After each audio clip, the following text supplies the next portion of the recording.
Masu sauraro Assalamu alaikum, Raliha Z ce ke fatan an waye gari lafiya daga sashen Hausa na BBC. To a cikin shirin za ku ji cewa shugaba Donald Trump ya zargi China da yin katsalandan a zaben shekarar 2020, lamarin da ya sa ya sha kaye a wancan lokaci. An shiga dare na shida a jere da Amurka da Iran ke ci gaba da kai wa juna hare-hare. A Najeriya masana sun soma tsokaci kan rahoton Bankin Duniya da ya ce kashi 79 cikin 100 na 'yan Najeriya na fama da talauci. Kusan tun lokacin da Najeriya ta samu 'yanci mun san cewa kusan kashi 15 ko 20 suna cikin matsanancin talauci. Amma yanzu kusan kashi 75 ko 80 bisa 100 na 'yan Najeriya suna cikin talauci. A jamhuriyar Nijar, gwamnatin yankin Yamai ya bayar da gwamnan yankin Yamai ya bayar da umarnin rufe wata cibiyar tausar jiki bisa zargin tana sayar da kayayyakin da suka saba wa ɗabi'un jama'a.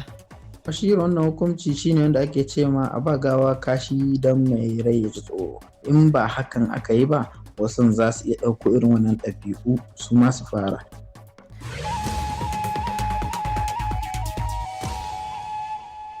To za mu kuma je kasar Gambiya inda aka rantsar da masanan shari'a na Birtaniya a matsayin mai gabatar da kara na musamman domin gudanar da bincike kan zargin cin zarafin bil'adama a ƙarƙashin mulkin Yahya Jammeh. Amma bari mu fara da labaran duniya.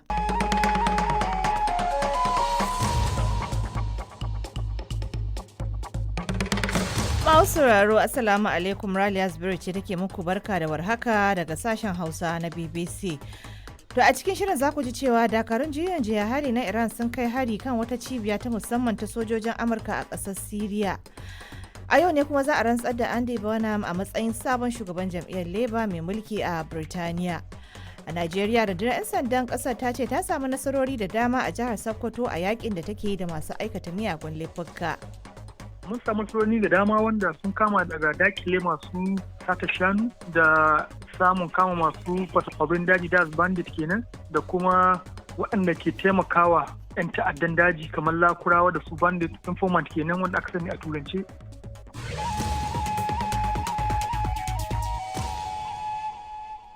To muna kuma tafi da labarin kasuwanci, tattalin arziki da ma labarin wasanni a matsayi bayan an sha labaran duniya.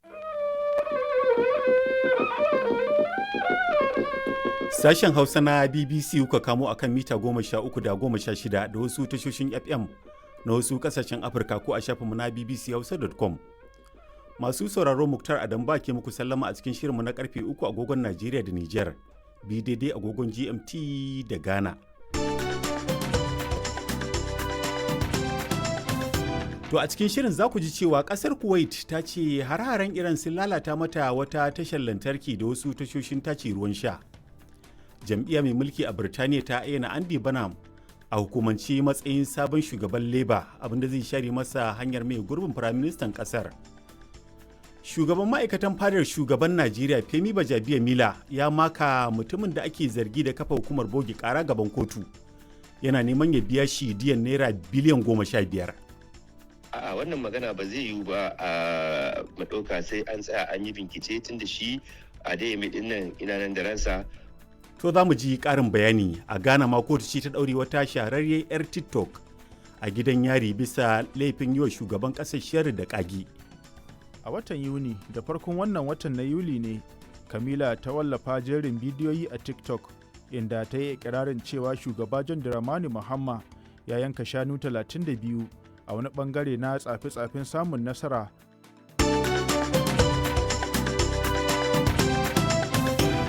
To duka waɗannan za zo muku amma sai bayan mun sha labaran duniya daga Rabi'atu Kabirinka.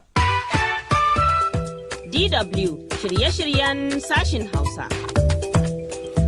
To jama'a masu sauraron mu assalamu alaikum, barkamu da sake saduwa da ku a zangon farko na shirye-shiryen sashen Hausa na DW. Abdulrahman ne ke fatan an waye gari lafiya. To a cikin shirin bayan an sha labaran duniya za a ji yadda tsantsin siyasar Najeriya ke zamiya da wasu kusoshin ɗariƙar kwankwasiya a Kano gabanin zaɓukan 2027. A jamhuriyar Nijar gwamnati ta hana shuki masu tsawo domin daƙile mafakar 'yan ta'adda. shugabanni da gwamnatocin kasashen Afirka sun kammala taron koli akan batun samun ruwan sha mai tsafta a nahiyar baki daya. Za mu je birnin Injamena na kasar Chadi domin jin yadda aka gudanar da wannan taro tare da haɗin gwiwar Bankin Duniya. Muna kuma tafi da himma dai matasa akan yadda wani matashi a jihar Taraba ya rungumi sana'ar sha'i da indomi domin cirewa kansa kitse daga wuta. Amma duka waɗannan za su zo ne bayan mun fara jin halin da duniya ta waye gari.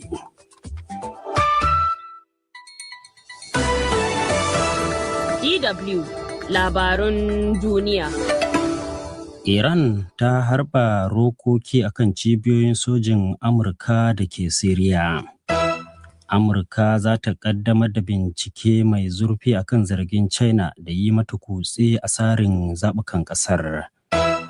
FIFA za ta binciki lamarin da ya faru a karawar Argentina da Ingila bayan da 'yan wasa suka daga tutar mallakar tsibirin Falkland a tsakiyar fili. DW shirye-shiryen sashin Hausa. Masu sauraro, Assalamu alaikum, barkanmu da sake kasancewa tare da ku a zango na biyu na yada shirye-shiryenmu daga nan sashen Hausa na DW a birnin Bonn na tarayyar Jamus. A jerin rahotannin da muka tanadar muku na wannan lokaci za ku ji cewa kotun ɗaukaka ƙara ta Najeriya ta tabbatar da sahihancin ƙa'idojin zaɓe na hukumar zaɓe mai zaman kanta ta ƙasa wato INEC domin gudanar da babban zaɓen shekarar 2027. Za mu ji martani daga jam'iyyun siyasar ƙasar. Hukumar samar da ilimi a matakin farko ta jihar Sokoto ta gudanar da taron tattaunawa kan duba nasarori da kalubalen shirinta na sanya 'ya'ya mata a makaranta. Za mu kawo muku sharhunan jaridun Jamus da suka shafi nahiyar Afirka. Waɗannan da ma wasu rahotanni za ku ji, amma kafin nan ga labaran duniya tare da Khadija Ahmed Rufa'i.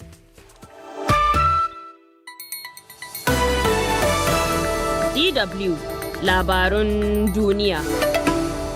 Kasashen Jamus da Faransa sun sake tattaunawa kan makomar tsaronsu bayan rushewar shirin kera jirgin yakin haɗin gwiwa. Sama da ɗalibai 20 sun mutu a hatsarin mota a Uganda. Najeriya ta kammala kwashe 'yan ƙasarta daga Afirka ta kudu bayan barkewar rikicin kyamar baƙi. DW shirye-shiryen sashin Hausa.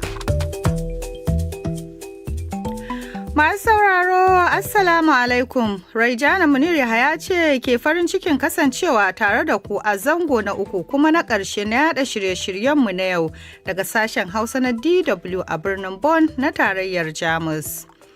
A jerin rahotannin da muka tanadar muku a wannan lokaci za ku ji cewa jihohi a tarayyar Najeriya na ci gaba da danne dukiyar da aka ware wa ƙananan hukumomi a ƙarƙashin tsarin asusun haɗin gwiwa shekaru 2 bayan hukuncin cin gashin kansu da kotun koli ta yanke. Ƙudurin da Majalisar Dokokin Jihar Plateau ta gabatar na neman soma biyan kudaden fansho na tsawon rayuwa ga tsofin 'yan majalisar dokoki ya haifar da cece-kuce a tsakanin ƙungiyar kwadago na jihar.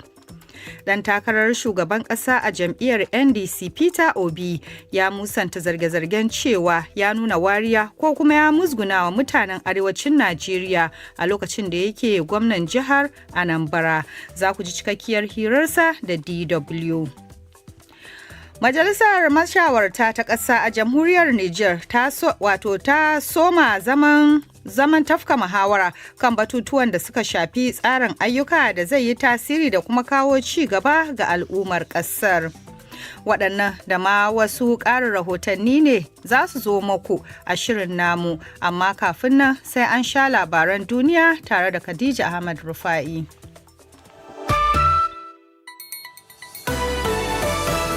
DW Labarun Duniya. Girgizar ƙasa mai ƙarfin maki 7.3 ta afku a Mexico. Kotun tarayya a Najeriya ta yi watsi da karar hana Shell ficewa daga haƙar mai. Ziyarar Macky Sall ta farko tun bayan saukarsa mulkin tayar da cece-kuce a Senegal.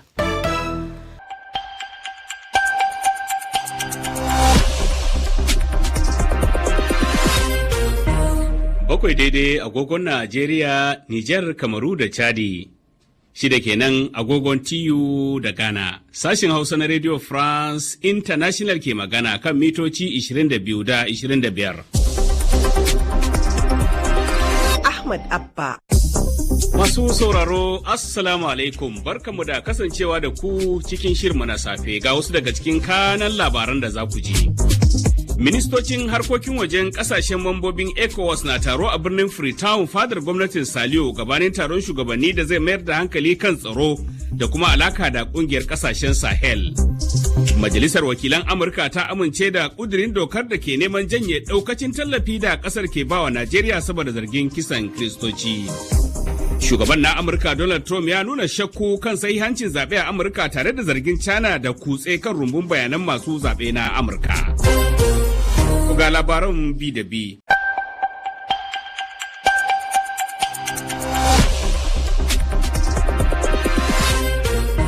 Takwas daidai agogon Najeriya, Nijar, Kamaru da Chadi, 7 kenan agogon TU da Ghana. Sashin Hausa na Radio France International ke magana kan mitoci 19 da 22.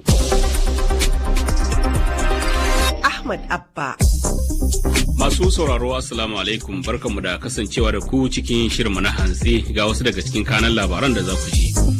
Ministocin harkokin wajen kasashe mambobin ECOWAS na taro a birnin Freetown fadar gwamnatin Saliyo gabanin taron shugabanni da zai mayar da hankali kan tsaro da kuma alaka da kungiyar kasashen Sahel. Majalisar wakilan Amurka ta amince da kudurin dokar da ke neman janye daukacin tallafi da kasar ke bawa Najeriya saboda zargin kisan Kiristoci. Shugaban Amurka Donald Trump ya nuna shakku kan hancin zaɓe a Amurka tare da zargin China da kutse kan rumbun bayanan masu zaɓe a Amurka.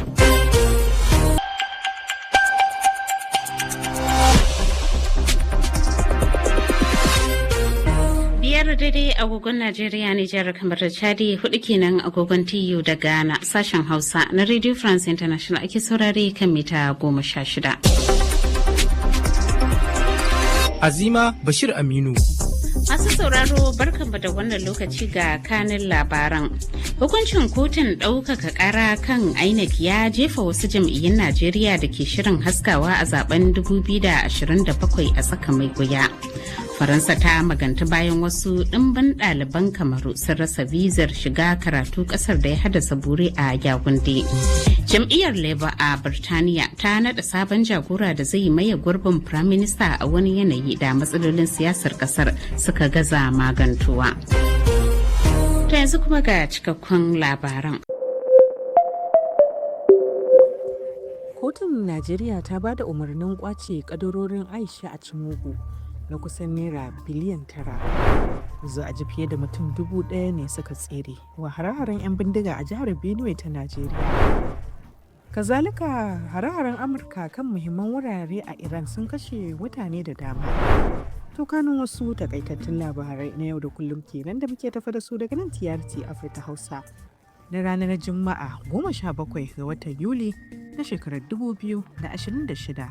Sunana Shamsiyya Hamza Ibrahim. Jama'a masu sauraro Assalamu alaikum. Abdulrazak Yahuza Jere ne ke muku barka da warhaka. Kuna tare da sashen Hausa na gidan rediyon ƙasar Sin a halin yanzu. Sai a kasance tare da mu domin jin shirye-shiryenmu inda za mu fara da kawo muku labaru.